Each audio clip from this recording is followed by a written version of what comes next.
এসইউসিআই এর ছাত্র যুব মহিলা সংগঠনের তরফ থেকে কসবায় গণধর্ষণের ঘটনার প্রতিবাদে সিউড়ি থানায় ডেপুটেশন জমা দেওয়া হলো। সংগঠনের দাবি আরজি করের মতন যাতে কসবার ঘটনার ক্ষেত্রে দোষীরা ছাড়া না পায় তা নিশ্চিত করতে হবে পুলিশকে। কসবায় যে নৃশংস ঘটনা ঘটেছে তার সর্বোচ্চ শাস্তি দাবি জানান তারা। কসবা আরজিকর সহ বিভিন্ন ঘটনায় যেভাবে সরাসরি শাসক দলের যোগাযোগের তথ্য উঠে আসছে তা নিয়ে উদ্বেগ প্রকাশ করেছেন তারা। সংগঠনের দাবি তৃণমূল সমাজ বিরোধীদের সমর্থন দিচ্ছে, পাশাপাশি শিক্ষা প্রতিষ্ঠানগুলোতে ছাত্র সংসদ নির্বাচিত না হওয়ায় শিক্ষা প্রতিষ্ঠানগুলোর তৃণমূল ছাত্র পরিষদের সিন্ডিকেট চলছে বলে অভিযোগ করেন তারা।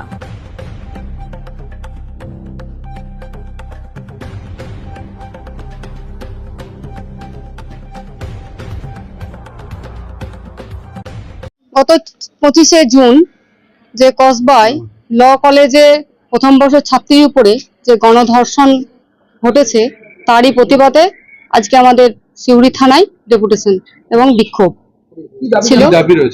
আমাদের দাবি হচ্ছে এই গণধর্ষণের সঙ্গে যারা অভিযুক্ত তাদেরকে অবিলম্বে গ্রেপ্তার করে দৃষ্টান্তমূলক শাস্তি দিতে হবে।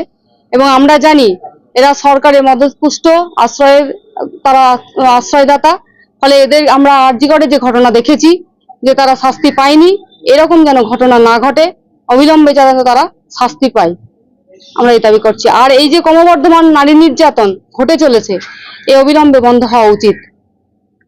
এই ধর্ষকের যারা অভিযুক্ত তাদের সঙ্গে তো তৃণমূল ছাত্র পরিষদের সরাসরি যোগ আছে। বিষয়টাকে কিভাবে দেখছেন? আমরা এর আগেও দেখেছি আরজি করে ঘটনায় তারাও এই তৃণমূলের সঙ্গেই যুক্ত আছে, আশ্রিত আছে। ফলে এই ঘটনাতেও আমরা দেখতে পেলাম পুনরায় বারংবার এই ঘটনাই ঘটে যাচ্ছে। যারাই তৃণমূলের আশ্রিত তারাই এই ঘটনাগুলো ঘটাচ্ছে। ফলে আজকে প্রাক্তনী বলে সিন্ডিকেট রাজ যে চলছে গোটা রাজ্য জুড়ে, এটা বন্ধ হওয়া উচিত। এবং আজকে কোনো নিরাপত্তা নেই, হাসপাতাল বলুন, কলেজ বলুন, ল কলেজ, তারপরে হচ্ছে স্কুল, সমস্ত জায়গাতেই মেয়েরা আজকে নিরাপত্তাহীনতায় ভুগছে। ফলে আমরা চাই অবিলম্বে মেয়েদের নিরাপত্তার দাবি আমরা করছি। পুলিশ প্রশাসন এটা নিরপেক্ষ বিচার করুক। সিবিআই এর উপরে আজকে মানুষ ভরসা রাখতে পারছে না। কেন আজকে এই ভরসার জায়গাটা মানুষের চলে যাচ্ছে? পুলিশ প্রশাসন, সিবিআই, তাদের উপর আজকে মানুষ ভরসা রাখতে পারছে না কেন?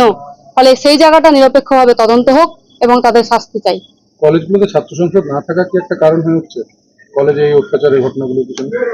কলেজগুলোতে বিচার না পাওয়ার এই যে নির্বাচন যে হচ্ছে না সেটাও একটা এমন কারণ।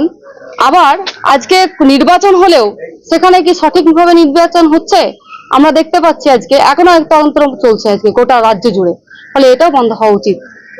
আপনার নাম পরিচয়? আমার নাম জ্যোতিকা ধীবর, আমি AIMSS এর জেলা ইনচার্জ।